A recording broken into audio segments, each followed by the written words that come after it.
जंगल के गहरे हिस्से में सूरज धीरे धीरे डूब रहा था। बाघ एक ऊंची पहाड़ी की चोटी पर बैठा जंगल के सुंदर नजारे का आनंद ले रहा था। लेकिन आज उसका मन बेचैन था। उसे लग रहा था कि जंगल का माहौल धीरे धीरे बदल रहा है। तभी अचानक एक चालाक लोमड़ी उसके सामने आ खड़ी हुई। लोमड़ी, बाघ भाई, आजकल आपको बहुत चिंतित देख रहा हूँ। आप तो इस जंगल के राजा हैं, फिर आपको किस बात की चिंता है? बाघ, लोमड़ी, क्या तुमने महसूस किया है जंगल में कुछ बदलाव आ रहे हैं जो मेरे शासन के लिए खतरा बन सकते हैं? लोमड़ी, मैंने सुना है कि खरगोश हाल ही में कुछ अजीब योजनाएं बना रहा है। वह कुछ अलग सोच रहा है। शायद उसका कोई गुप्त इरादा है। बाघ, खरगोश, क्या वह मेरे खिलाफ कोई साजिश कर रहा है? मैं उसे अच्छी तरह जानता हूँ। वह कभी मेरी आंखों में आंखें डालकर बात करने की हिम्मत नहीं कर सकता। लोमड़ी ने चालाकी से बाघ के मन में संदेह भर दिया। बाघ तुरंत खरगोश को खोजने निकल पड़ा। खरगोश अपनी छोटी सी गुफा में बैठकर कुछ योजनाएं लिख रहा था। जैसे ही बाघ अंदर आया, वह आश्चर्यचकित रह गया। बाघ, खरगोश, मैंने सुना है कि तुम कुछ नई योजनाएं बना रहे हो। क्या तुम मुझे बता सकते हो कि वे किस बारे में हैं? खरगोश, बाघ भाई, हाँ, मैंने कुछ योजनाएं बनाई हैं, लेकिन ये पूरे जंगल के भले के लिए हैं।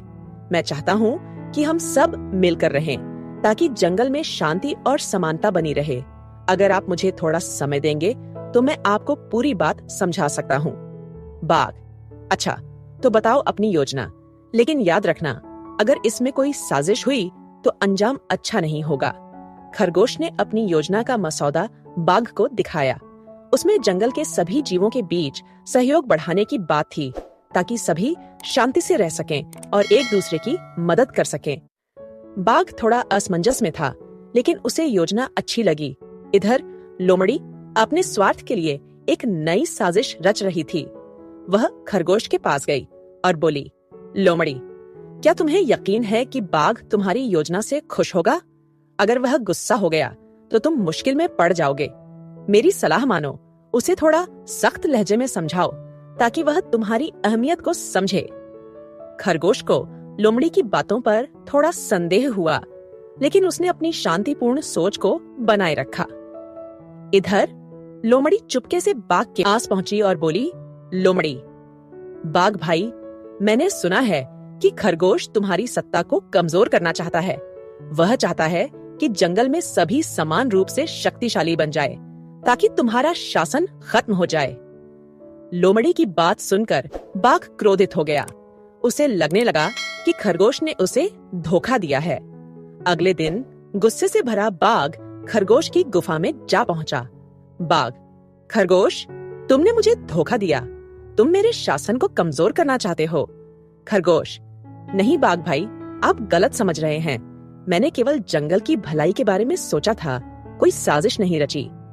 लेकिन गुस्से में बाघ उसकी कोई बात सुनने को तैयार नहीं था। इधर लोमड़ी यह सब देखकर खुश थी। वह जानती थी कि उसकी चाल सफल हो गई है। अब बाघ और खरगोश के बीच दुश्मनी हो गई थी और वह इस मौके का फायदा उठा सकती थी। लेकिन खरगोश बहुत बुद्धिमान था। उसे समझ आ गया कि लोमड़ी उनके बीच फूट डालना चाहती है, इसलिए वह फिर से बाघ के पास गया।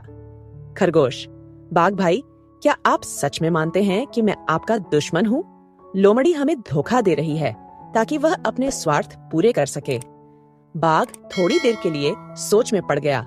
फिर उसे एहसास हुआ कि खरगोश सच बोल रहा है। लोमड़ी की साजिश उजागर हो गई। आखिरकार बाघ और खरगोश ने मिलकर लोमड़ी की साजिश को नाकाम कर दिया और जंगल में फिर से शांति स्थापित कर दी। लोमड़ी की चाल विफल हो गई और खरगोश की बुद्धिमानी और ईमानदारी के कारण जंगल के सभी जीवों ने सच्ची दोस्ती और एकता का पाठ सीखा।